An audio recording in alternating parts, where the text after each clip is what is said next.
Strange lights, a sense of missing time, memories of unearthly beings.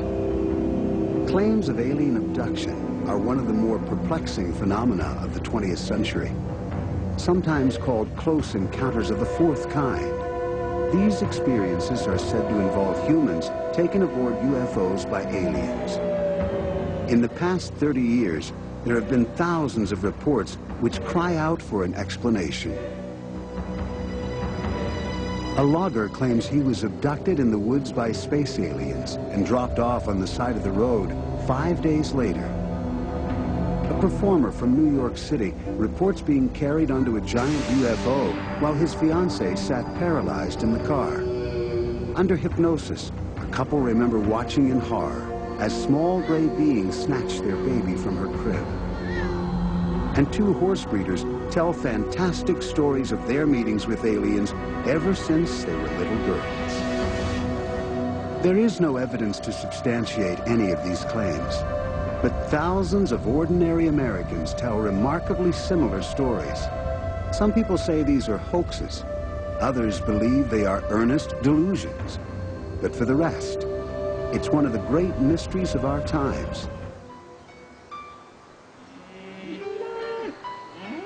One of the best known and most controversial cases took place near Snowflake, Arizona on November 5th, 1975, at a time when there were few reported cases of alien abduction.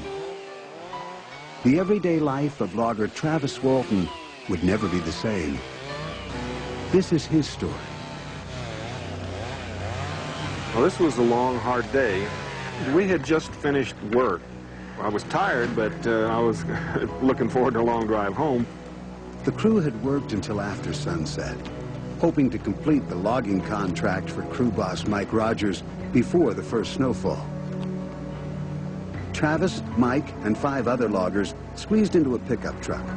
They were driving back to town when, they say, something very strange happened.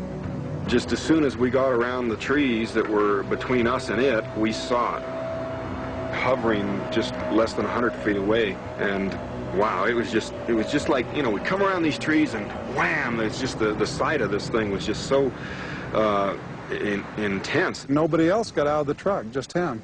I wasn't about to get out. First I was, you know, kind of showing off for them, thinking that this thing was just going to take off before I got up close to it. But the closer I got, the more I realized it wasn't going anywhere, and I was starting to have second thoughts. Well, I yelled at him to get the hell back from there, you know. What are you doing? You know, it looked dangerous. I'd already decided I needed to make a run for it. I raised up and turned to go, and something hit me. Something shot out of the bottom of this thing, and it hit him in the head and chest area.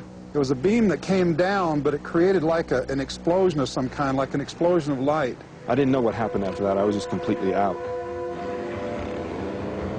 His companions panicked and fled, leaving Travis motionless on the ground. When they returned a few minutes later, the alien spacecraft had disappeared. They began to look for Travis. All these tough logger guys, you know, at least we think we are, and when we get out of the truck, we meet in a huddle right in the headlights of the truck, and we start walking around looking for Travis, all in this little tight huddle, just scared to death. I was nauseated. I was so scared. Travis was nowhere to be found. The next day, their story was all over the news. The townspeople mounted an extensive search of the grounds and combed through vast tracts of the forest for clues. When the search failed to uncover any trace of Travis, Sheriff Marlon Gillespie suspected foul play. I was probably leaning more towards a crime of violence of some sort. I felt that eventually one of them would spill the beans and tell us what had happened. Local gossip pointed the finger at Mike Rogers and the crew members. To clear their names, they agreed to take polygraph tests. 5 of the 6 men passed. The test on the 6th man proved inconclusive. 5 days after his disappearance, Travis says that he awoke on the side of the road a few miles from where he vanished. He staggered to a phone booth and called home. And then when I found out how long I'd been gone, I was so blown away by that I was kind of like catatonic for a while. These illustrations by crew boss Mike Rogers depict Travis's account of the events of the missing 5 days. Travis remembers waking up in the spaceship on a table in a sterile room, feeling tremendous pain in his upper body. Suddenly, he says, he was looking squarely into the faces of horrible creatures. It was the most terrifying sight of my life. They were sort of human-like in form, 2 arms and 2 legs, and like that, the human arrangement of features, but they were definitely not human. The eyes, they just seemed to look right into me. There was a sort of an indifference there that I found very frightening. Travis says he sat up, screaming at them to get away from him. He grabbed a nearby object and swung at the creatures, who backed out of the room. I was screaming all sorts of threats at them, and I was prepared to, fight my way past them to escape. Travis describes being taken to a domed room that looked like a planetarium. When he pushed the buttons on a chair that seemed to be in the middle of space, he could see the stars. A human-like creature appeared and led him to another room where he encountered similar beings. He says he was eventually led out into a giant hangar that contained smaller spacecraft. My God, he remembers thinking, the sweet Earth could be millions of miles away.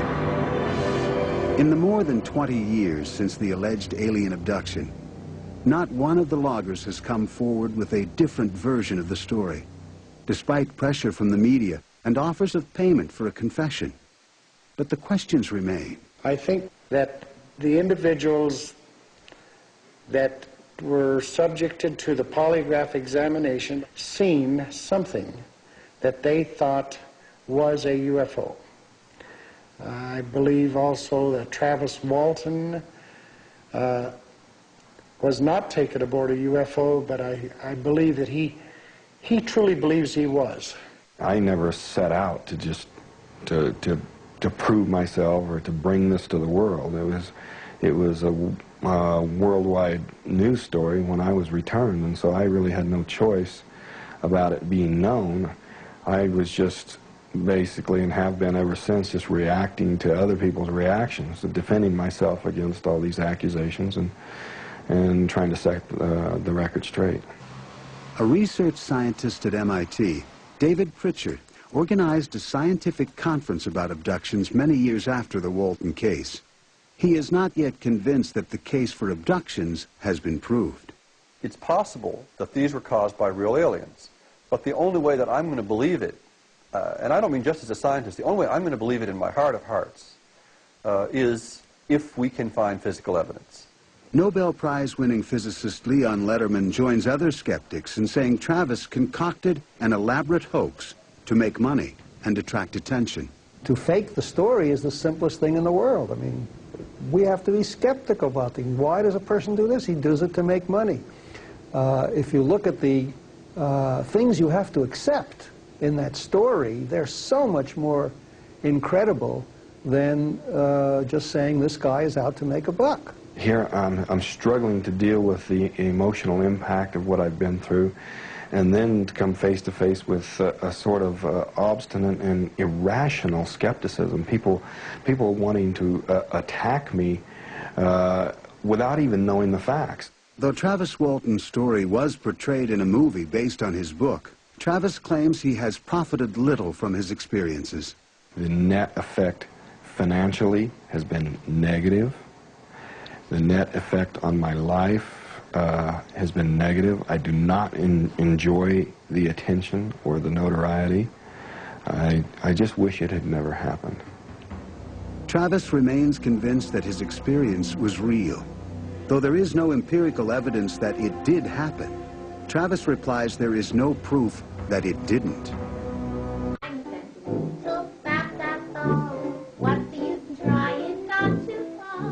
For New York entertainers Elliot and Deborah Novak, rehearsals are routine.